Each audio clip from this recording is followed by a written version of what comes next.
That mystic, all-pervasive, yet indefinable change, which we associate with the stage of maturity inevitable in the life of the individual and the development of the fruit, must, if we would correctly apprehend the utterances of Baha'u'llah, have its counterpart in the evolution of the organization of human society.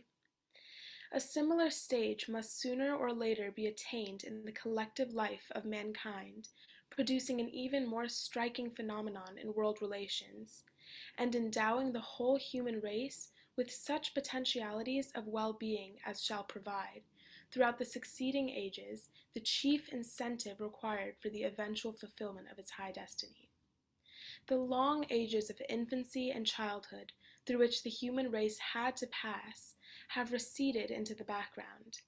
Humanity is now experiencing the commotions invariably associated with the most turbulent stage of its evolution, the stage of adolescence. When the impetuosity of youth and its vehemence reach their climax, and must gradually be superseded by the calmness, the wisdom, and the maturity that characterize the stage of manhood. Then will the human race reach that stature of ripeness which will enable it to acquire all the powers and capacities upon which its ultimate development must depend. Shoghi Effendi. Thank you. So today we're so excited to have Mr. James Elijio with us, and his topic will be the significance of humanity's spiritual maturity. James Elijio is a Garifuna educator, researcher, and writer born in Belize and holder of a Master of Arts degree in Leading Innovation and Change from the York St. John's University of England. He's been an active member of the Baha'i Faith for over 3 decades and presently works as an editor of scientific texts. A prolific writer, James has drafted over 40 books and thousands of poems. Among his published books are We Are With You at All Times, published by George Ronald of England, and Man is My Mystery, published by the Baha'i Publishing Trust of India. James's predominant interests lie in capacity building, promoting holistic leadership, education, and community development, enhancing intellectual, spiritual, ethical, and socio-economic development at the personal, institutional, and community level.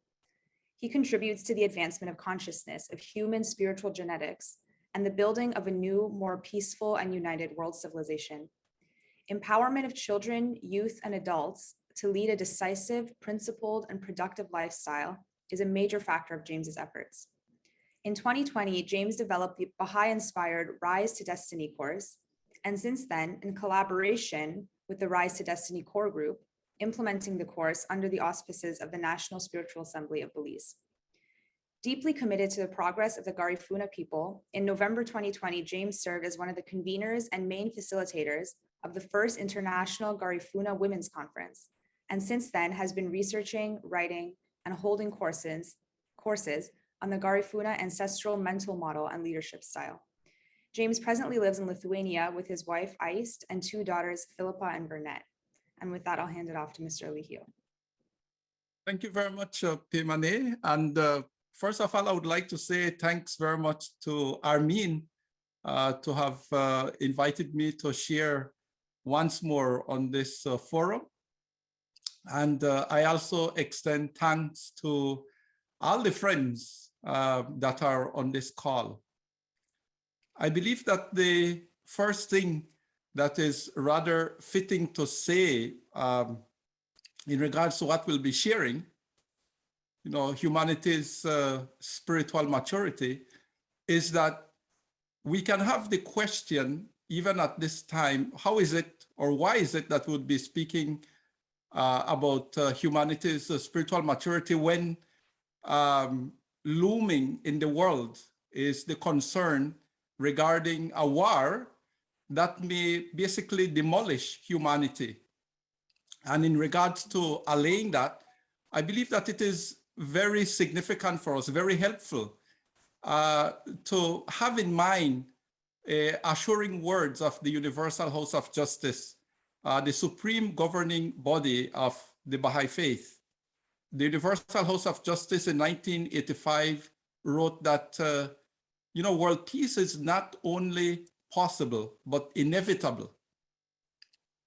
And also recently in 2019, the Universal House of Justice once more wrote, that world unity is unstoppable by any human power.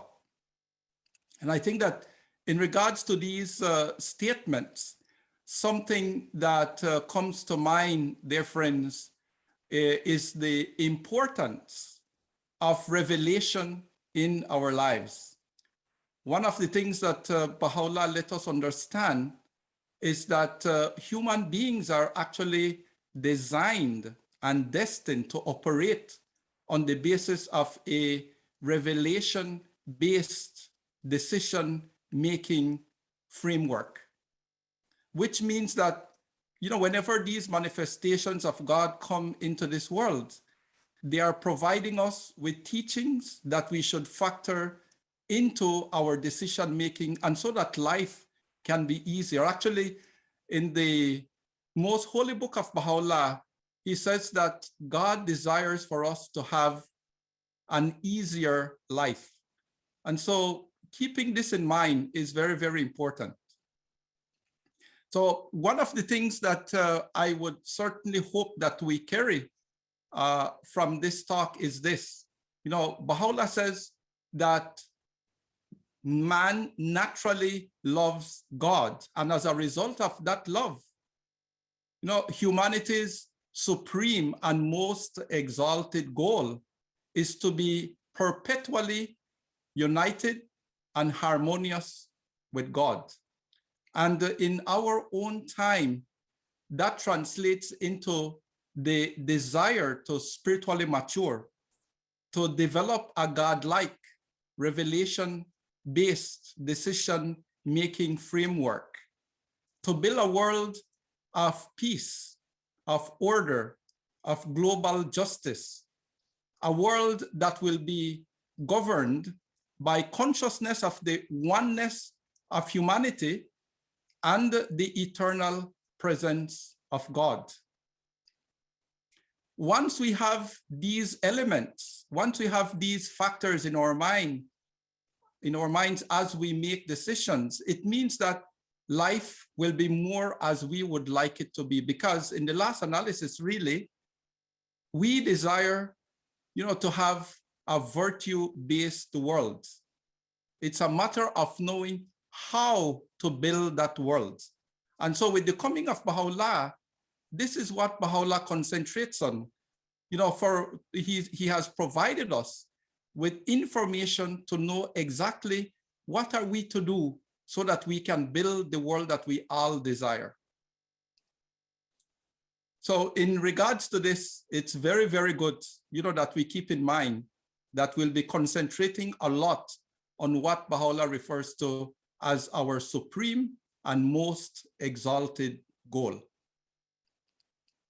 Another point that I would like to highlight before we proceed into the very heart of this presentation has to do with divine education. And it's very interesting, in regards to divine education, Baha'u'llah says, regard man as a mind rich in gems of inestimable value. Education can alone cause it to reveal its treasures and allow all mankind to benefit therefrom. And friends, when we look, into the divine writings of even earlier revelations, we get to realize that all these teachings really are to assist us to live the kind of life that will allow us, yes, to be united, to be at peace, to help each other. And and as a result of learning this, we have been allowed by way of revelation to move from one stage of human evolution to the next. And so, just as the reading that Beta had made, making reference to these different stages, that we have gone through, the stage of childhood, the stage of youth, entering into the stage of adolescence. All those stages were preparing us for this stage in which we are living, Baha'u'llah calls our attention to the fact that in the middle of the 19th century, we entered into the phase of human maturity. And so human maturity is very much linked, to what we are speaking about, humanity's spiritual maturity. It's a very, very important point for us to keep in mind, that we are living at, our mature stage. And for each stage, as we have indicated, the revelation of the age aids us to be able to factor in elements of the revelation that is revealed to us, and so that we can make befitting decisions. We know that decision making is something that we do on a daily basis, and the decisions that we make impact us. It impacts our family, it impacts our community, it impacts the world that we are shaping. And so in order to really shape the world the way that we would like, it takes us, getting into the revelation, and so that we can bring forth all those factors within the revelation to assist us to be able to build that virtue-based world for which we deeply yearn. The third point that I would like to make is this, and it really has to do with the fact that God created us to be successful in fulfilling our supreme and most exalted goal. He gave us writings, and he taught us also how to use those writings, and we will get into this even more as we get into this presentation. But Baha'u'llah also provided us with an exemplar, and we know that really when we look at the writings, that is really one dimension of learning. We read the words, we are inspired, but really when we have the opportunity to focus on a being that is actually born into this world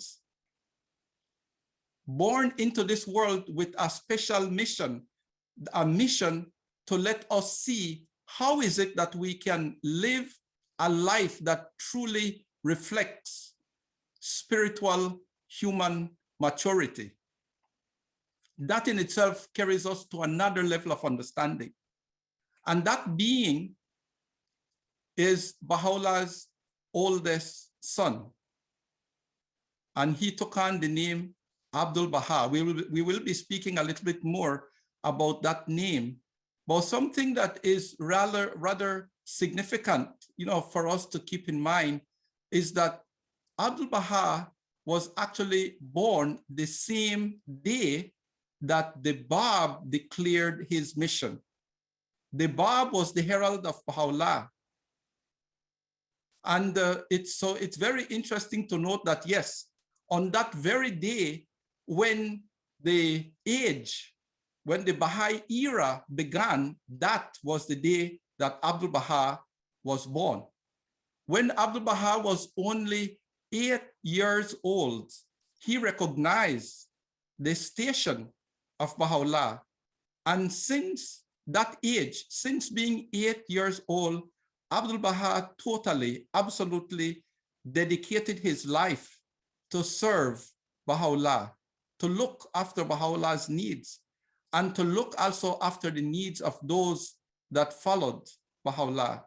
And at the same time, provided for us a lifestyle that makes it easier for us to be able to understand what does it mean to live as a spiritually mature human being.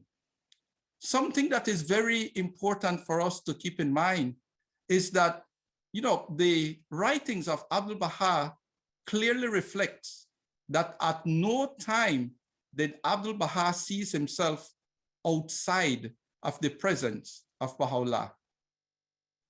And this consciousness of the divine presence of Baha'u'llah is something that even the Universal House of Justice calls upon us to have in mind. The Universal House of Justice says, it says, live in the awareness, live in the awareness of the presence and the all-conquering power of Baha'u'llah, which will enable you to overcome every temptation and surmount every obstacle. And so we can see the far-reaching significance of divine education in our evolution. We can see the far-reaching significance of divine education in this age as we strive to attain unto humanity's spiritual maturity. And so let us give a little bit more attention to the understanding of the foundations of attaining unto humanity's spiritual maturity. And this brings us into taking a look at one point, and that is appreciating human reality. Each one of the revelations of God, speak to us about humanity's reality. So when we go back into the Bible, when we get into the Old Testament, it speaks, about human reality. When we get into the teachings of Christ, when we get into the teachings of Prophet Muhammad, we have information regarding human reality. But in regards to giving justice, to Baha'u'llah's revelation, we can clearly testify that there has never been a revelation that we know of in humanity's history that has focused so much on human reality. In fact, the theme of the revelation of Baha'u'llah is consciousness of the oneness of humanity. And it's very interesting, that Baha'u'llah makes clear to us that one of the elements of the reality of the human being is love for God. And that love, as we have mentioned, is key in regards to us expressing our supreme and most exalted goal. A point that is very important for us to mention in this connection, dear friends, is that when the manifestation of God speaks, it is as if though he is speaking to every human soul living during the time that he is on earth, and those souls that come within, the age, his dispensation, the age of his revelation, and those to come even thereafter. When the manifestation of God speaks, it is as if though he is actually speaking to every conscious being. And as a result of this, we can see that human beings actually respond, but we respond on the basis of what the Baha'i writings refer to as subjective faith. That is unconscious obedience to the words of the manifestation of God. And that is as a result of something that Abdul Baha says. Abdul Baha says that love is a living link that unites man with God. And so as a result of that love, once more, we can see that we, as spiritual beings characterized by a divine nature, we respond naturally to the word of God. So in this sense, when Christ himself said, "Give unto Caesar that which belongs to Caesar," we get to realize that the new life stirring within humanity led into human beings developing church-state systems. In the world, we know we do have yet evidence of the church-state system that was actually born out of the power of the words of Christ. 600 years after the coming of Christ, we had the coming of Prophet Muhammad. Prophet Muhammad said, love of one's country is an element of the cause of God. And we know as a result of, again, that energy, that divine energy stirring within human souls responding on the basis of both subjective and objective faith, we get to see that humanity were moved to build countries. So we can see a progression. We have gone from church-state system to building countries. And it's less than 200 years ago, you know, in the middle of the 19th century, that the faith was born. That was the time that both Baha'u'llah and the Bab came to humanity to provide additional guidance for humanity to carry forward civilization. And Baha'u'llah says, love of one's country is an element of the cause of God.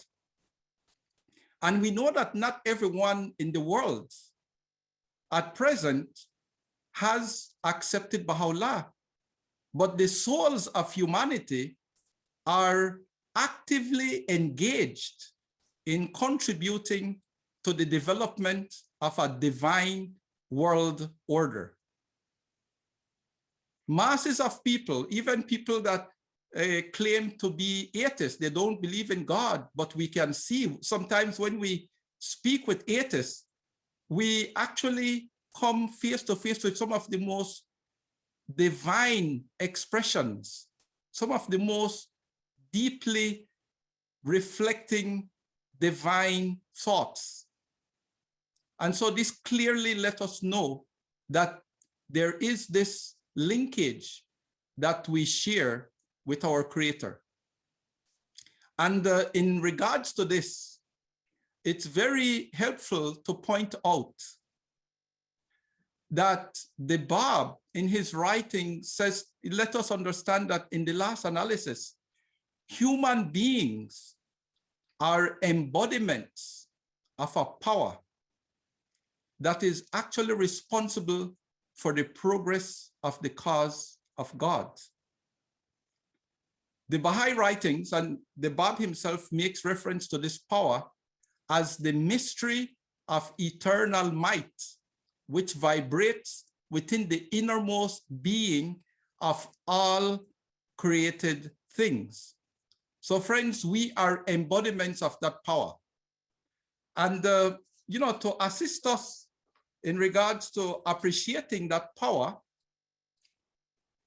let me see here. I would like to, let's see, I have a quotation that, yes, I have a quotation that I would like to read for you to appreciate that power. And I think that this in itself will help to really properly set the stage for what we will be sharing hereafter. So we can keep in mind, we are making reference to that force, to that God-born force, which we embody. We naturally embody it as spiritual beings. So this is, you know, from the writings also of the beloved guardian. It says that God-born force, irresistible in its sweeping power, incalculable in its potency, unpredictable in its course, mysterious in its workings, and awe-inspiring in its manifestation, a force which, as the Bab has written, vibrates within the innermost being of all created things, and which, according to Baha'u'llah, has through its vibrating influence upset the equilibrium of the world and revolutionize its ordered life.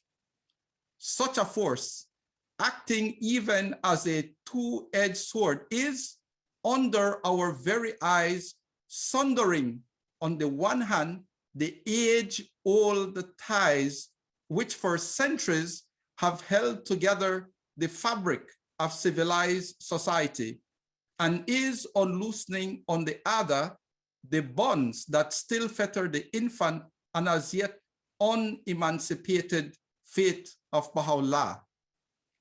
The undreamt of opportunities offered through the operation of this force, the believers must now rise and fully and courageously exploit them. And we find this quotation in one of the books of Shoghi Effendi, The Garden of the Baha'i Faith, entitled The Advent of Divine Justice. So now let's take into consideration the fact that each one of these revelations is to assist us to develop a sound decision-making framework, a God-like mental model. The first point that I would like to make reference to in respect of the presence of God is consciousness of the divine presence. As we had mentioned earlier, Abdul Baha, the exemplar that Baha'u'llah has actually provided for humanity, never saw himself outside of the presence of Baha'u'llah. And Baha'u'llah, in regards to the divine presence, clearly says, "We are with you at all times and shall strengthen you through the power of truth." He says, "Whosoever had recognized me will arise and serve me with such determination that the powers of heaven and earth shall be unable to defeat his purpose." And let us keep in mind that certainly Baha'u'llah was not the first manifestation to speak about divine presence.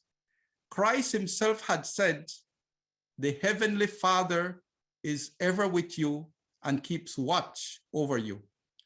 Prophet Muhammad had said, "Whichever way ye turn, there is the face of God." And so we understand that divine presence, understanding divine presence, helps us to appreciate an affirmation that runs through all the revelations of God. And that is, we come from God, unto him do we return, and with him we will always be. So when we come to the point of appreciating divine presence, it means that the consciousness is quickened and it helps humanity to really live a lifestyle that reflects spirituality, divine spirituality. And as we have mentioned earlier, the Universal House of Justice, has called upon believers to live in the awareness of the presence and the all-conquering power of Baha'u'llah, which it says will enable us to overcome every temptation and surmount every obstacle. So consciousness of the divine presence is key. And there is another statement that I would like to share in regards to this. Baha'u'llah says, those hearts that are aware of his presence are to be regarded as having drawn nigh unto his throne. And so we are called upon really to live with the consciousness that we are near the throne of God, that we are never outside of the divine presence. We are called upon to live with the consciousness of the omnipresence of the Spirit of God and his manifestations. Another element of the decision-making framework that humanity is to apply in this age of its maturity is vision. And it's very interesting, when we take into consideration more of an allegory, that Baha'u'llah provides to us in his writings, and so that we can appreciate what God saw, so that he was moved to create us. Baha'u'llah says, veiled in my immemorial being and in the ancient eternity of my essence, I knew my love for thee. Therefore, I created thee, engraved on thee mine image, and revealed to thee my beauty. And so Baha'u'llah, in his wisdom, provided us with a perspective that let us also realize what is that life that lie ahead of us? What is that destiny that God has ordained for us? What is that destiny that God saw in connection to his bringing us into being?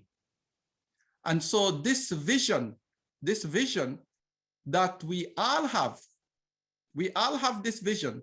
We have a vision and we have a desire for a virtue-based world.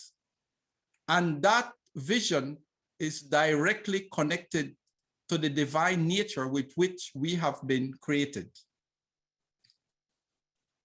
Let's speak about virtues. Again, as we mentioned, we desire a virtue-based world. And in relation to this, the Universal House of Justice says, that the world order of Baha'u'llah is that divinely ordained system for which nations and people so desperately search. And again, when we understand our reality, we have no difficulty with appreciating the fact that our supreme and most exalted goal is identical with the divine will. And really, so clearly Baha'u'llah speaks about this, because Baha'u'llah says, whatsoever he, the well-beloved, ordaineth, the same is verily beloved. We love that which God loves, and we desire that which God desires. And so the virtues that actually are contained within our soul, these virtues actually give rise to us making decisions that are very much in harmony with the will of God. And we are also very much, to take into consideration the core principles of the cause of God when making decisions. And, as we have been indicating in what we have shared, the oneness of humanity is one of those principles. Equality between men and women is another principle. The harmony between science and religion is another principle of the cause of God. And I would just like to comment a little bit upon this, the harmony of science and religion, because we know that for the most part, we can see signs, that materialism, has impacted the world to a great extent. But Baha'u'llah let us understand this. The Baha'i writings let us understand that, if science attempts to progress without religion, that it will fall into materialism. But we also need a balance in regards to religion, because Baha'u'llah says that if religion strives to progress without science, that, we become subject, to falling into fanaticism or superstition. And so our destiny, our maturity has to do with both science and religion collaborating. And so that, as a result of that union between science and religion, we get to effectively build the world that we desire to build. And as progressive revelation clearly indicates, and also the understanding that we naturally love God, that world is none other than the world that is enshrined within the revelation of Baha'u'llah. And in connection to this, friends, really, if there is one thing that we are to carry forward, from this talk, it would be, and I wish, the desire, to read, reflect, and meditate, on this fact that Baha'u'llah presents, as our supreme and most exalted goal, to draw nigh unto and to be united with God, to be perpetually in union with God and in harmony with all his teachings, functioning on the basis of a revelation-based decision-making framework. We know that, councils are, the councils of the manifestation. The councils of the manifestation also play a very significant role in living the lifestyle that we passionately desire to live. The counsels of Baha'u'llah are key in regards to us living a spiritually mature lifestyle. And as a result of this, Baha'u'llah calls our attention to the fact, that the well-being of mankind, its peace and security are unattainable unless and until its unity is firmly established. And Baha'u'llah stresses that we cannot attain unto that world without abiding also by the counsels that he has offered us. At this point, I would like to, once more make reference to Abdul Baha, our exemplar. And at this time, it's to indicate that Abdul Baha let us understand that we need to affirm our reality. We need to affirm our reality not only on the basis of thoughts, not only on the basis of words, but especially by deeds. And these words of Abdul Baha, constitute something that is very instructive for us as we strive to fulfill our supreme and most exalted goal. It says, my name is Abdul Baha. My qualification is Abdul Baha. My reality is Abdul Baha. My praise is Abdul Baha. Thraldom to the blessed perfection, Baha'u'llah, is my glorious and refulgent diadem, and servitude to all the human race, my perpetual religion. No name, no title, no mention, no commendation have I, nor will ever have, except Abdul Baha. This is my longing. This is my greatest yearning. This is my eternal life. This is my everlasting glory. And really, it's rather worthy to note that Baha'u'llah did not only appoint Abdul Baha as an exemplar for us, but Baha'u'llah also appointed Abdul Baha as the interpreter of his words and also his successor. And so Baha'is generally recognize Abdul Baha as the center of the covenant of Baha'u'llah. Something that is very, very important to say about Abdul Baha was actually expressed by the beloved guardian, the Shoghi Effendi. And, Shoghi Effendi said that in the person of Abdul Baha, the incompatible characteristics of a human nature and a superhuman knowledge and perfection have been blended and completely harmonized. And so this in itself clearly indicates that Abdul Baha is not a mere human being, but Baha'u'llah had actually referred to Abdul Baha as the mystery of God.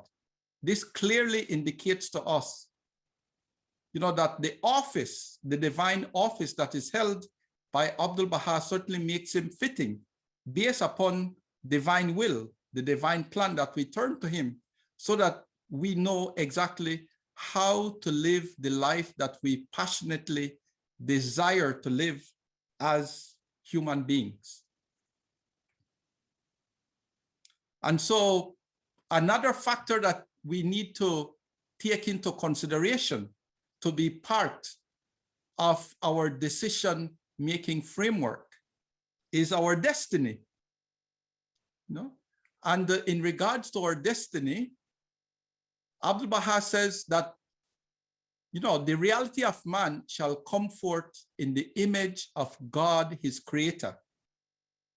And so this is a statement that really requires our reflection, our meditation, certainly deep reflection, and so that we can truly appreciate what are we about, for what purpose did God create us? And why is it that we desire to have a virtue-based world? It's all tied up. And so it's very good when, again, we take into consideration the fact that world peace is not only possible, but inevitable, and that there is no human force that can stop the realization of the unity of humanity. And so, beloved friends, it's very good for us to keep in mind that, yes, each one of the revelations of God in the past, they had prepared us for this time. The sacrifices of Christ, the sacrifices of Prophet Muhammad, the sacrifices of all the manifestations of God had all been directly connected to this time when we are to really concentrate on what Baha'u'llah tells us is our supreme and most exalted goal. And for us to translate that supreme goal into a world that is characterized by peace, by unity, by global justice, and all that is good. And we have assurance from Baha'u'llah that all that he had revealed will come to pass word to word upon earth. Thank you very much. Thank you so much. That was really inspiring and empowering. Thank you so much for giving us your time today. If anyone has any questions right now, you can go ahead and put it in the chat. So our first question is, what is the main theme of your book, Man is My Mystery, and why did you write it? That's a very beautiful question. Okay, so man is my mystery. Yes, the main purpose of that book was to certainly provide us with deeper insight in regards to who we are. Because certainly without us having an in-depth appreciation as to who we are, it's rather difficult for us to appreciate what does it mean to become mature. For example, to know what the fruit of our tree will be, we need, we need to appreciate the seed. Yeah. So once we know the seed, we will know what the tree will look like and what the fruit will look like. And so in this sense, when we speak about the reality of the human being, it also let us get to understand our destiny. And so revelation, the essence of revelation is to provide us with a beginning to end perspective of life. And so life in itself is a journey. It's a journey from God unto God. And certainly, in relation to deeply appreciating that journey, it helps us very much to know that we come from God, that we are children of God. The Baha'i writings certainly also make reference to this, and many believers in the world definitely see human beings as children of God. And I would just like to say something in regards to this also, that given the fact that we are living in the age of human maturity, there is increasing recognition among the peoples of the world that we are in need of a universal decision-making framework. And when we take a very close look, at elements of a universal decision-making framework, we find within it virtues. And those virtues, of peace, love, sincerity, care, all those virtues are actually signs of God. They are signs of God within the human soul. And, so again, once we appreciate that those virtues are within our soul, they constitute our reality, then it means that those are virtues that we would also like, to experience and to have in the world that we live in the world that we establish. And this is directly connected to one of the laws that Baha'u'llah unveiled to us, the law of likeness. Baha'u'llah says, like, seeketh like, and taketh happiness in the company of its kind. And so that also let us understand why is it we naturally love God. Again, we can take into consideration what was expressed, what was conveyed, what was revealed in the Old Testament. Let us make man in our own image and likeness. That in itself, became the eternal purpose. That statement reflects the eternal purpose of God, and that statement also reflects what is our supreme and most exalted goal. And so God, in essence, is a mystery. The human reality is also a mystery. We cannot totally fathom our reality, because in the last analysis, all realities in the last analysis is mysterious. And as we say, and Baha'u'llah helps us to understand this, Baha'u'llah says that once we remove all the veils associated with the material and spiritual things, what we come to is the sign of God. And so when the Bab says, that the mystery of eternal might vibrates within the innermost being of all created things, it let us understand the mysterious nature of our being.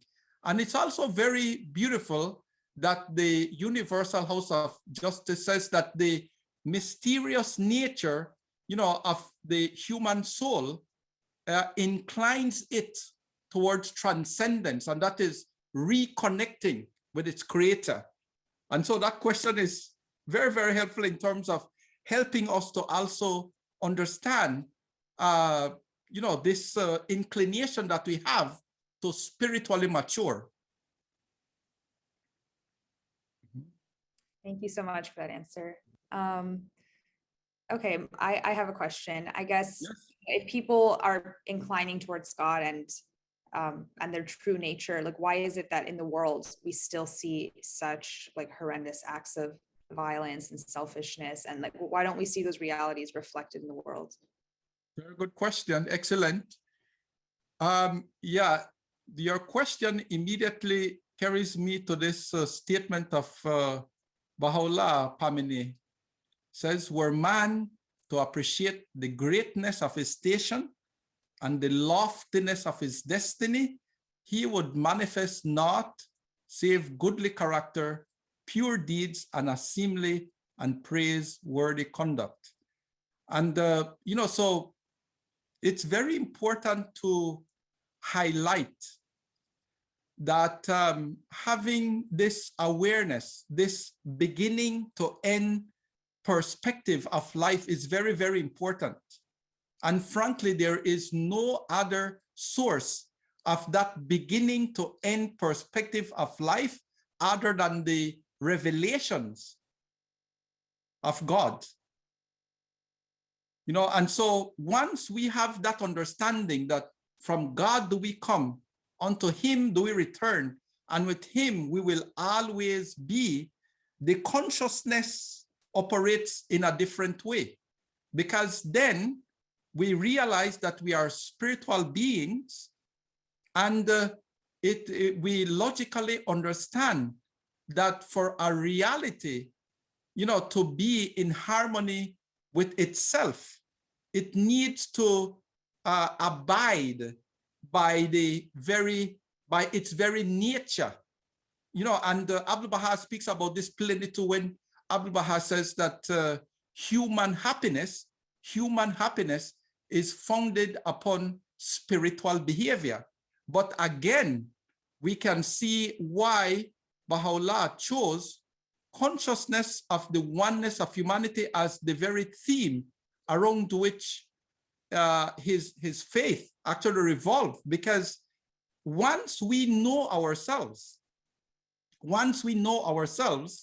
it means then that it becomes easier for us to really, pay a lot more attention to being in harmony with ourselves and living a lifestyle that is actually divine in nature. And so we could see the critical importance, of divine education. Because again, there is something here that is rather very important to keep in mind. The kind of information that comes into our being shapes us. And so this word information, it becomes critical. So Baha'u'llah calls upon us, he says, immerse yourselves in the ocean of my words, that ye may unravel its secrets and discover all the pearls of wisdom that lie hid within its depths.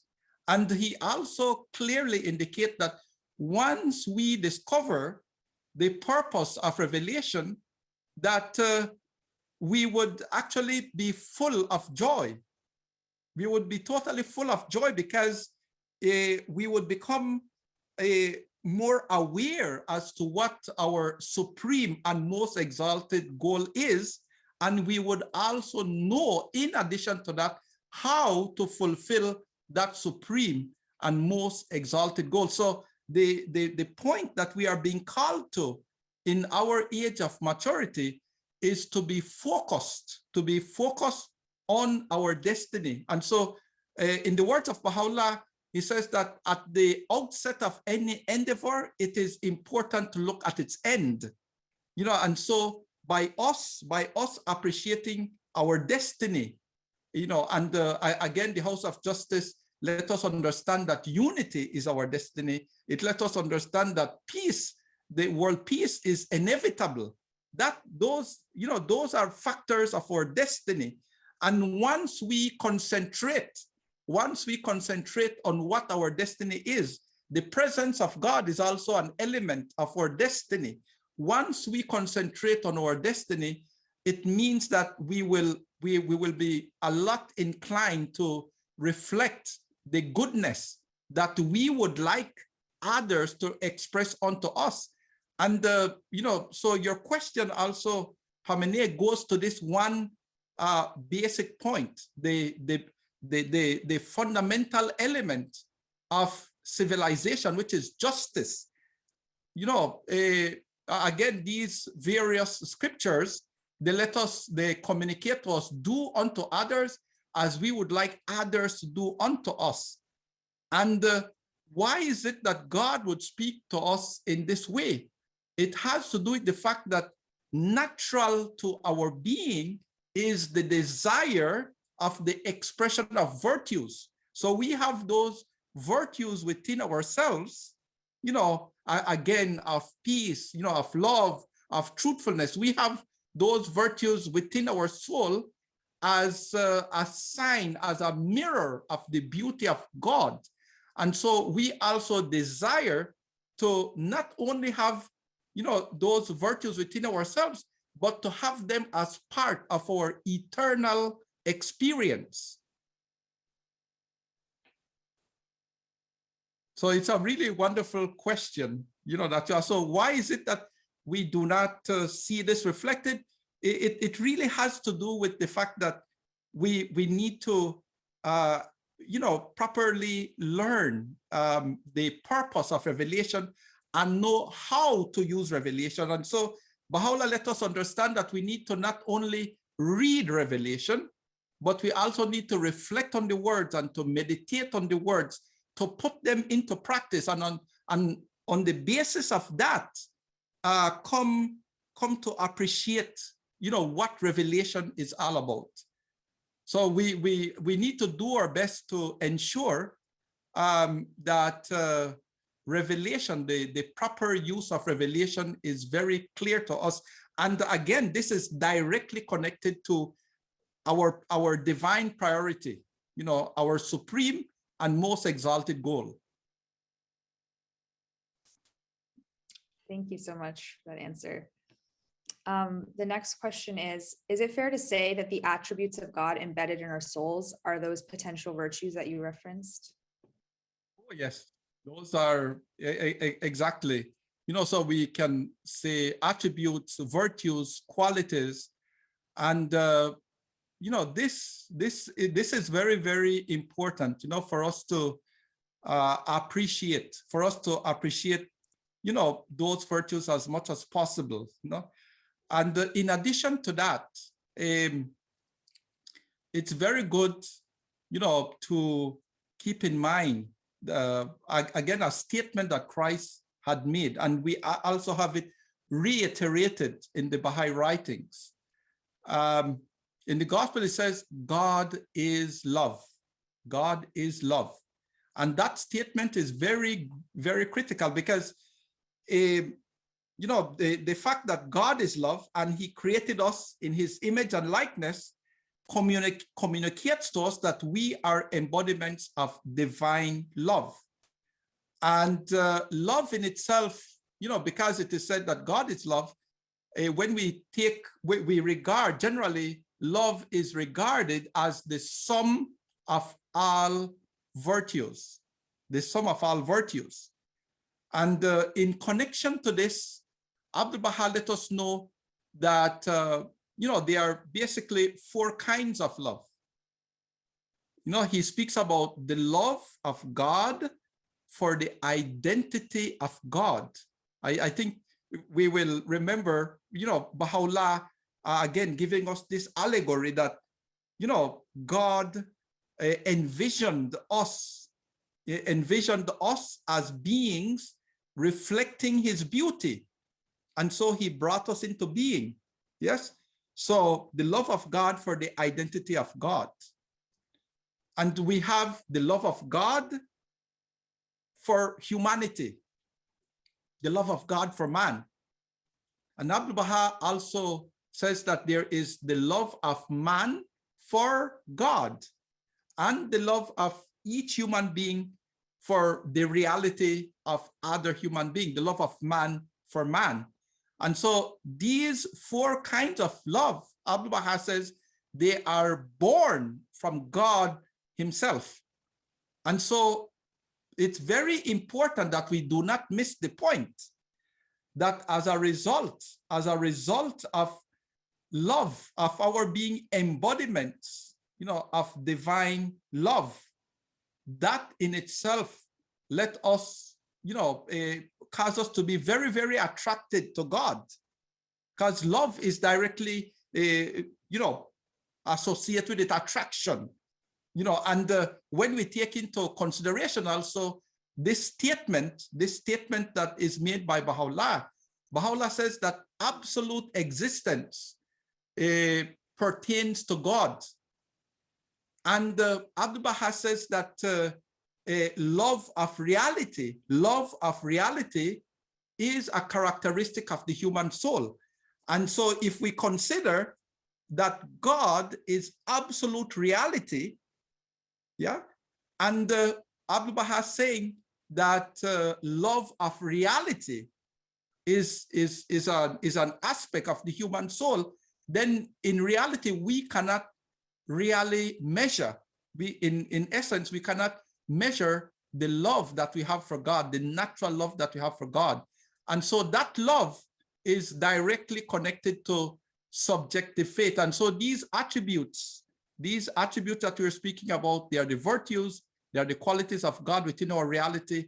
And so operating on the basis of those virtues is really what we are called upon to do, because that is what leads to our happiness and really to reflect our maturity. What are some of evidences that in fact humanity is maturing and expressing the advent of the New World Order? Wonderful. Yes, that's a beautiful question. Yeah. So again, just bringing this into focus, that as a result of this natural love that we have for God, as a result of subjective faith, and as a result of, more and more people around the world are realizing that we are spiritual beings, we are universal beings, and as a result, we need to develop, a divine decision-making framework. So signs that we are attaining, onto that maturity are these. For example, we have efforts towards world unity, world peace, global justice. We also have the establishment of the United Nations and other globally oriented organizations to contribute to the betterment of the world. We also, have efforts, towards the equality between men and women around the world. We know that increasingly, for example, efforts are being made to ensure that women are paid the same as men for the same kind of work that they do. We find that in history, we tend to find that women would do the same kind of work as men, but they would not be paid the same. But again, so this is one area where we can see that there is effort towards the promotion of the equality between men and women. We also see efforts towards the consolidation and the protection of means for global communication. So this is very important. And another sign of this is the coming together of people from various religious backgrounds to work together to build the kingdom of God on earth. They may not say it in these words, but it's essentially to translate into reality a virtue-based world. And in connection to that, again, it's just, and it is important to say that given the age in which we are living, and given the law of subjective faith, that what we all desire is that world order enshrined in the revelation of Baha'u'llah. And so, Baha'u'llah says, that there is a new life stirring within the peoples, of the earth. He also says, he says that the equilibrium of the world has been upset through the vibrating influence of this most great, this new world order. And so we can see that the influence of Baha'u'llah on humanity is very, very great. Again, as time goes by, there will be an increase in the awareness of Baha'u'llah's influence on humanity. But the guardian of the Baha'i Faith, in reference to the revelation of Baha'u'llah, he says that the revelation of Baha'u'llah is under our very eyes, shaping the course of human society. And so this, so when we look at revelations, if all the revelations may be linked, to a certain stage of human evolution. And as we mentioned, it was in the middle of the 19th century that we entered this phase of evolution in which we are. And this phase of evolution in which we are is the stage of maturity. And so again, just based upon the power of the words of Baha'u'llah, the power, as a principle, the power of the words of every one of these manifestations, they impact the human soul. And as a result of that, we see that souls start to respond. And they may not, so many people that are actually involved and making contribution to the establishment of the kingdom of God on earth, they may not know, but nonetheless, again, it takes turning to the revelation, and so that we can better understand what are we doing, why are these processes taking place in the world. And so in essence, it comes down to this: a human being cannot know himself well without knowing the manifestation of the age. So this is key. And again, we have in Islamic writings where it says, man is my mystery and I am his mystery. Yes, and so again, we can see that, so from that perspective, we can clearly see that the supreme and most exalted goal, of the human being to attain unto spiritual maturity, that is tied with God's will for us, that we attain unto maturity. And there is no other path that we can take. So in the Baha'i writings, reference is made very clearly, that we are treading a straight path. From God do we come, and unto him do we return, and with him we will always be. Once we live with that awareness, it means that we will increasingly be inclined towards objective faith, which is conscious. It's consciously applying, consciously implementing the terms of revelation, because we increasingly get to realize that that is the best way that we can actually progress without all the chaos and the confusion that tend to arise when we are not properly divinely educated.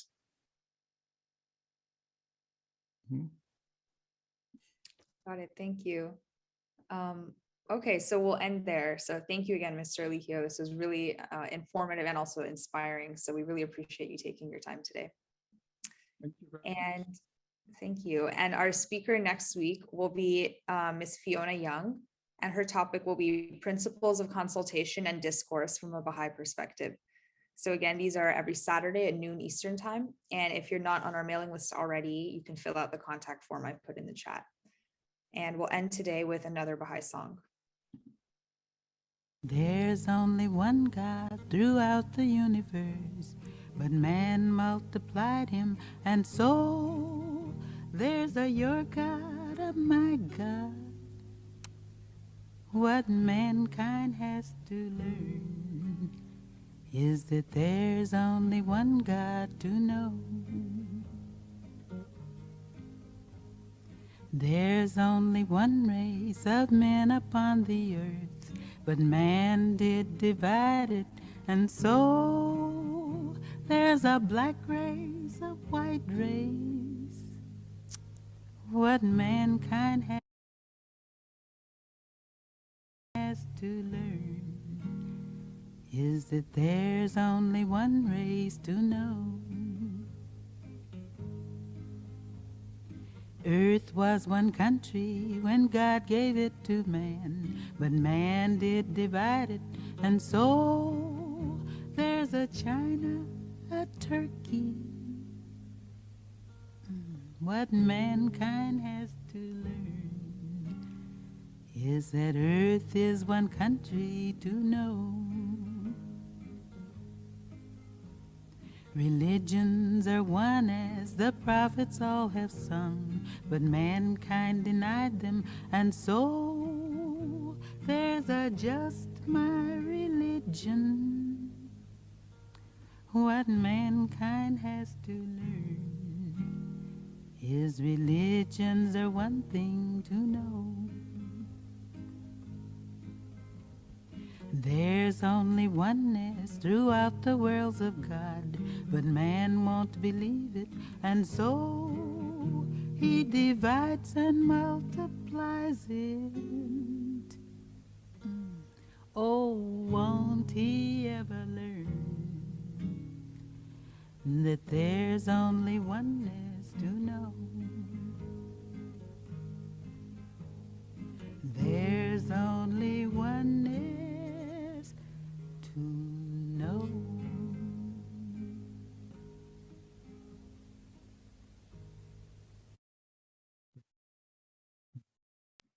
Thank you, everyone, and we'll see you next week. Bye.